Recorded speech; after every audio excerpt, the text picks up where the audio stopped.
Oi pessoal, tudo bem? Hoje nós vamos estudar um assunto muito interessante, a radioatividade, mas antes eu gostaria de definir um conceito muito importante com vocês, o de isótopos. O que são isótopos, pessoal? São átomos que pertencem ao mesmo elemento químico, portanto eles possuem o mesmo número atômico ou o mesmo número de prótons. Na aula passada nós vimos que o número atômico ele sempre fica representado embaixo e o número de massa sempre em cima. Portanto, esses três átomos aqui, eles são isótopos porque têm o mesmo número atômico ou o mesmo número de prótons. Eu grifei aqui esse P para nós sempre associarmos isótopos com esse P grifado, mesmo número de prótons. Combinado?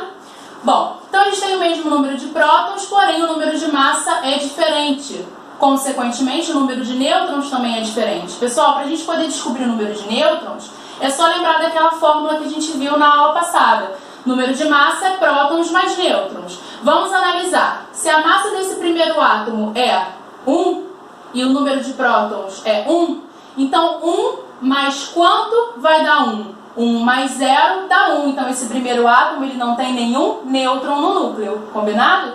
Aqui, pessoal, quanto mais 1 vai dar 2. Se aqui é 1, quanto mais 1 vai dar 2? 1 mais 1 dá 2. Então, esse átomo aqui tem um nêutron no núcleo. Quanto mais 1 vai dar 3? 2 mais 1 dá 3. Então, esse átomo aqui, ele tem 2 nêutrons no núcleo. Combinado? Então, eles têm números de massa diferentes e números de nêutrons diferentes. Combinado? Pessoal, além disso, os isótopos do hidrogênio eles têm nomes específicos. Esse primeiro é muito conhecido como prótio, porque ele só tem um próton no núcleo e não tem nenhum nêutron. Esse segundo é conhecido como deutério, porque ele tem um número de massa 2. E esse é conhecido como trítio, porque tem número de massa 3. Para os outros isótopos de outros elementos químicos, por exemplo, para o carbono, a gente já fala o nome do elemento químico seguido pelo número de massa. Por exemplo, carbono 12. É o isótopo do carbono que tem massa 12. Carbono 13, o que tem massa 13. Carbono 14, o que tem massa 14. Combinado? Falando um pouquinho agora de radioatividade, esse fenômeno tão importante. Pessoal, a radioatividade é um fenômeno nuclear. Então, ela sempre está associada ao núcleo. O que acontece? Nós temos um núcleo instável. E como tudo na natureza que é instável, existe uma tendência de alcançar a estabilidade. Então, o núcleo instável, ele vai emitir radiação até se transformar em um núcleo estável. Esse é o mecanismo, tudo bem? Por detrás da radioatividade. Aqui eu coloquei os exemplos de emissões radioativas, as principais emissões radioativas. Eu tenho a radiação alfa, a radiação beta e a radiação gama. Pessoal, a radiação alfa é representada por essa letra e aqui em cima a gente coloca o número 4 e aqui embaixo o número 2. Aqui em cima continua sendo a massa, nesse caso aqui dessa partícula, tudo bem? Só que aqui embaixo a gente não fala mais em número atômico, mas sim em carga. Então, no caso da partícula alfa, pessoal, ela tem a massa 4 e a carga 2. Pessoal, a partícula alfa, ela é o próprio núcleo do hélio. O hélio é um átomo que tem 2 prótons, 2 nêutrons e 2 elétrons. No caso, a partícula alfa, ela tem 2 prótons e 2 nêutrons. Por isso que o número de massa dela é 4. 2 mais 2, 4. E por que ela é positiva? Justamente porque esses 2 nêutrons não têm carga. Então, o positivo dela é por conta dos 2 prótons. Um tem carga mais 1, outro tem carga mais 1. Então, a carga dessa partícula acaba sendo mais 2. Então, lembrando sempre que a partícula alfa é uma partícula positiva, como a gente falou na aula passada. Tudo bem, pessoal? Aqui eu coloquei um exemplo do urânio, que é esse núcleo, esse átomo, e ele sofre um decaimento, ele sofre esse tipo de processo. Ele emite uma partícula alfa e se transforma em outro, se transforma em alguém mais estável. Combinado? E o que as questões pedem sempre, pessoal? Elas pedem para você descobrir quem é o X. E qual é a dica que eu dou para vocês? Para vocês conseguirem descobrir quem é o X, basta a gente encarar isso daqui como uma equação matemática. Vamos olhar para cá, olha lá. Desse lado aqui em cima, eu tenho 238. Isso significa que a soma de 4 mais algum número que eu não sei tem que dar 238. Qual é o número que vocês acham que somado a 4 dá 238? 2, 3, 4. 234 com mais 4 dá 238. Combinado?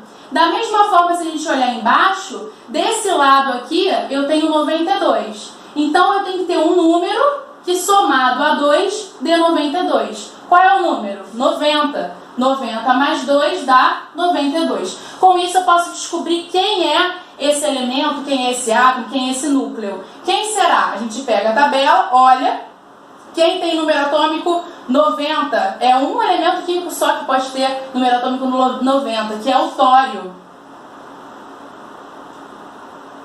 Em homenagem ao deus nórdico Thor, tudo bem? Então, olha lá, 90. Então, 90 mais 2, 92. 234 mais 4, 238. Beleza, pessoal? Agora, o que vocês podem observar? Que a massa do urânio, daqui para cá, depois desse processo, ela diminuiu em 4 unidades e o número atômico, ele diminuiu em 2 unidades. Vocês não precisam decorar isso, basta vocês sempre olharem para esse tipo de equação com um olhar matemático, que vocês vão sempre encontrar a resposta certa e o elemento, ou o núcleo certo aqui no final. Combinado, pessoal? Bom, a radiação beta, representada por essa letra aqui, grega, beta, ela é 0 e menos 1. Essa massa aqui em cima, pessoal, ela é uma massa desprezível. A partícula beta, ela na verdade é um elétron acelerado. Então, como o elétron a gente já tinha dito que tinha massa desprezível, aqui a gente continua colocando um zero, que na verdade não é zero, é uma massa que é muito pequena ao ponto de nós desprezarmos. Aqui embaixo é a carga e a carga do elétron também é menos 1. Então, acaba que a partícula beta é 0 e menos 1. Agora, vocês podem estar se perguntando o seguinte, pessoal, como que a radioatividade é um fenômeno nuclear e existe a emissão de uma partícula negativa do núcleo? Não faz muito sentido, né? Mas, na verdade, a gente tem que entender esse fenômeno da seguinte maneira. Existe uma conversão nêutron-próton. Um nêutron se transforma em um próton seguindo essa equação aqui, ó, pessoal. O nêutron se transforma em um próton, emite uma partícula beta e um antineutrino.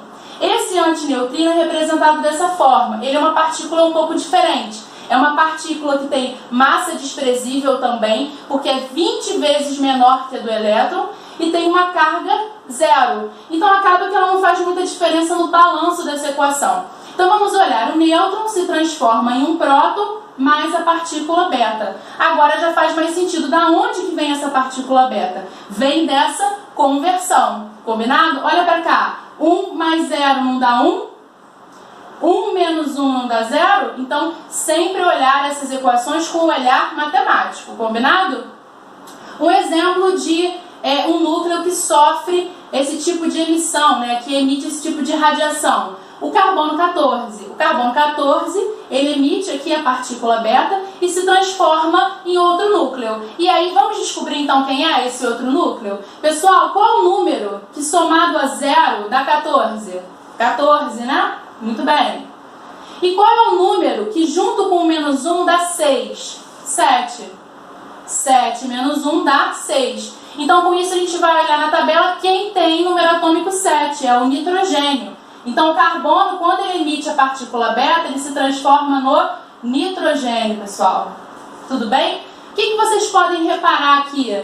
Olha, a massa, ela se manteve inalterada, 14, 14, e o número atômico, ele aumentou em 1 unidade. Faz sentido, porque o nêutron não se transformou em um próton. Então, se aqui você tinha 6, aqui você vai ter mais um próton, porque um nêutron se transformou nele. Combinado? Da mesma forma, a massa aqui em cima, permanece a mesma, porque quando o nêutron se transforma no próton, não faz diferença em relação à massa, já que essa massa e essa são iguais. Então, ele se transforma em alguém que tem a mesma massa que ele. Então, para a massa não fez nenhuma diferença. Vocês não precisam decorar isso, que a massa, nesse caso, não se altera e o número atômico, ele aumenta em 1 unidade. Não precisa decorar, é só vocês pensarem como se fosse uma equação matemática. Pessoal, o carbono 14 ele é muito famoso e aparece em muitas questões do Enem, porque ele é utilizado para a datação dos fósseis. Bom, a gente tem um ser vivo, O ser vivo ele tem uma quantidade de carbono 14 no corpo que ela é praticamente constante. Mas quando esse ser vivo morre, né, essa quantidade já não é mais constante, ela começa a variar. E é com base nessa variação que os cientistas fazem a datação dos fósseis. Então, lembrem sempre de associar a datação dos fósseis com esse carbono 14, tudo bem? Que é o carbono radioativo. Combinado, pessoal? E a última radiação é a radiação gama, representada por dessa forma, 0, 0.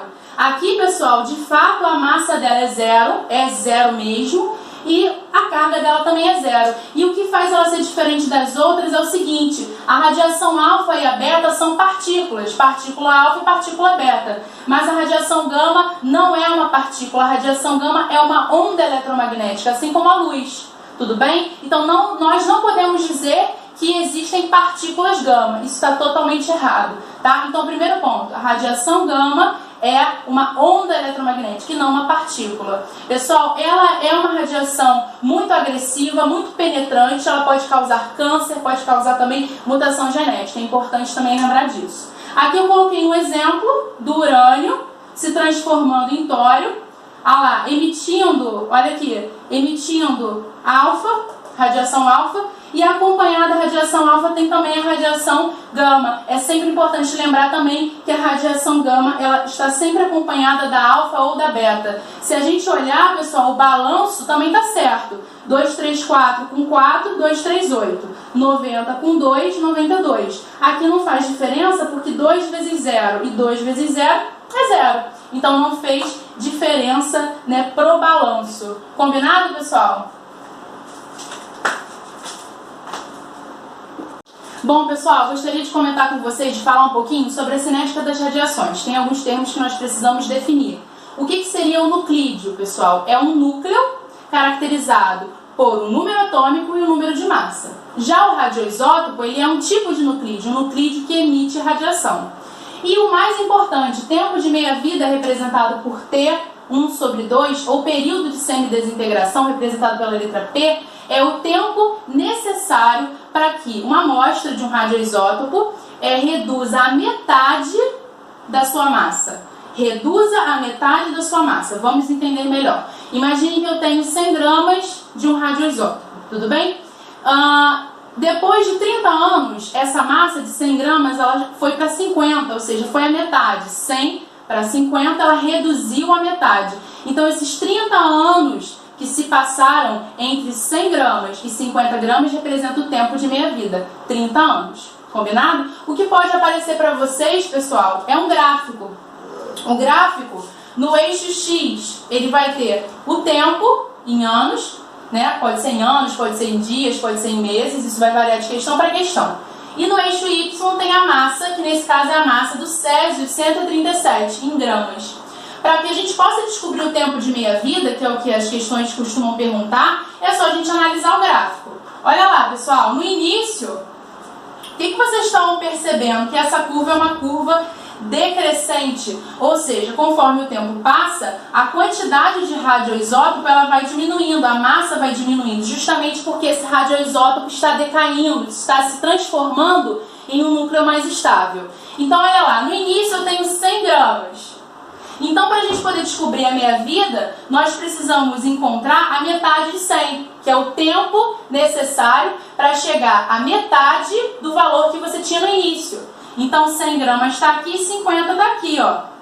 Vamos então ver quanto tempo se passou para esses 100 gramas chegarem em 50 gramas. Vocês vão rebater, fazer um tracejado, rebater aqui na curva, tudo bem? E puxar para baixo. Quando vocês fazem isso, vocês descobrem que para que essa massa de 100 gramas chegue a 50 gramas, se passaram, olha, 30 anos. Então, 30 anos é o tempo de meia-vida. Então, é só vocês fazerem essa análise, combinado? Pega os 100 gramas, que é a massa inicial, a metade de 100, a metade da massa inicial é 50, rebate na curva e descobre o tempo que se passou para ocorrer essa redução. Nesse caso, foram 30 anos. Eu escolhi uma atividade, atividade 13, da página 39, e eu vou ler aqui para vocês. Bom, o iodo 125, variedade radioativa desse elemento com aplicações medicinais, tem meia-vida de 60 dias. Quantos gramas de iodo 125 irão restar após 6 meses a partir de uma amostra contendo 2 gramas do radioisótopo? Pessoal, primeira coisa, ele quer saber quanto vai restar depois de 6 meses decaindo, se transformando.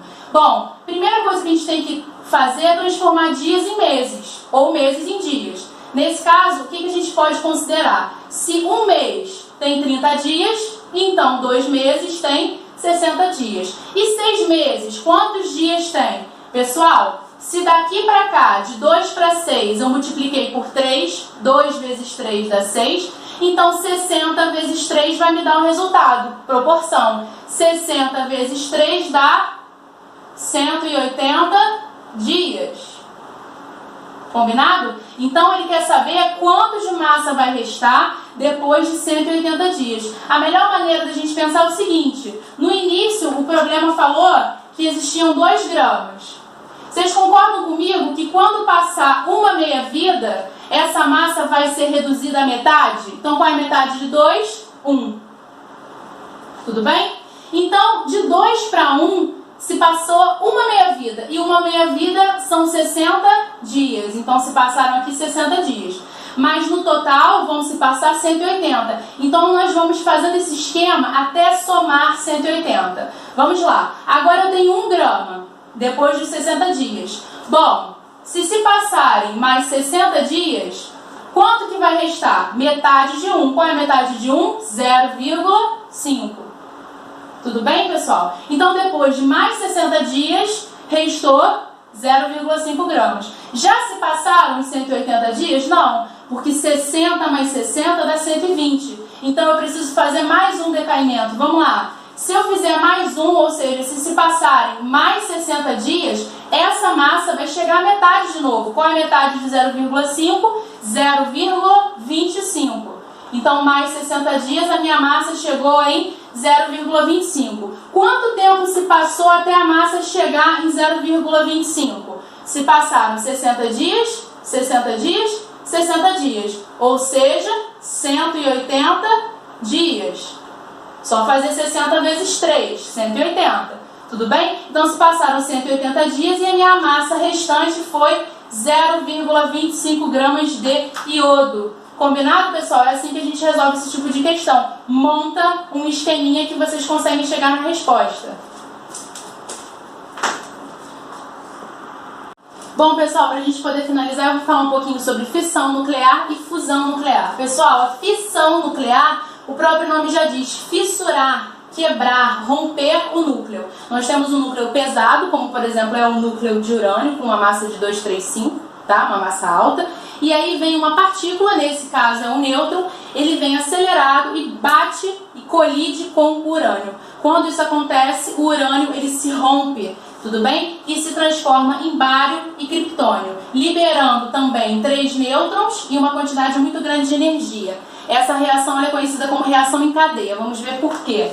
Pessoal, o nêutron, quando colide com o urânio, libera então, se transforma em criptônio, bário e mais 3 nêutrons. Isso daqui em laranja é a energia que eu estou representando que está sendo liberada. Porém, pessoal, se a gente for pensar onde isso acontece, isso aqui é uma reação que acontece dentro de um reator nuclear, dentro de uma usina nuclear. Então, dentro do reator, tem mais núcleos de urânio. Então, esses 3 nêutrons, eles vão colidir com outros 3 núcleos de urânio. E nessa colisão, esse urânio vai se transformar em criptônio e bário, ou seja, ele vai se transformar em núcleos menores, tudo bem? Aqui também, aqui também. Então, essas quantidades de energia estão sendo liberadas aqui, aqui e aqui. E além, né, de se transformar em núcleos menores, você também tem a liberação de 3 nêutrons em cada uma das reações. E cada um desses nêutrons, 3 aqui, 3 aqui, 3 aqui, vão colidir com outros núcleos de urânio. Então essa reação ela vai criando uma teia, uma cadeia grande, uma reação difícil de controlar. Para vocês terem noção, pessoal, essa reação ela é utilizada nas usinas nucleares, nos reatores, tudo bem? Essa quantidade de energia liberada, ela é depois distribuída para a população, então é uma maneira de você gerar energia através desse processo, né? de fissão nuclear, e também essa mesma reação ela acontece nas bombas atômicas que foram utilizadas na Segunda Guerra Mundial, por exemplo, Hiroshima e Nagasaki em 1945. Tudo bem? Para vocês terem uma noção de quanta energia isso daqui libera. Tudo bem, pessoal? Bom, fusão nuclear, o próprio nome já diz, fusão de núcleos. Ou seja, você tem núcleos menores, núcleos mais leves, que se fundem, que se unem e formam um núcleo mais pesado, um núcleo um pouquinho mais, com uma massa um pouquinho maior, que é um núcleo, nesse caso aqui, de hélio. Tudo bem? Então formou o hélio, formou um nêutron e liberou uma quantidade de energia muito maior que a quantidade de energia que é liberada nesse caso. Pessoal, essa reação é a mesma reação que ocorre no Sol, para vocês verem o quanto de energia é liberado, e também é a reação que acontece dentro de uma bomba de hidrogênio. Essa bomba de hidrogênio nunca foi utilizada para fins bélicos, né, em guerras, mas ela já foi testada. Combinado, pessoal? Espero que vocês tenham gostado. Um beijo!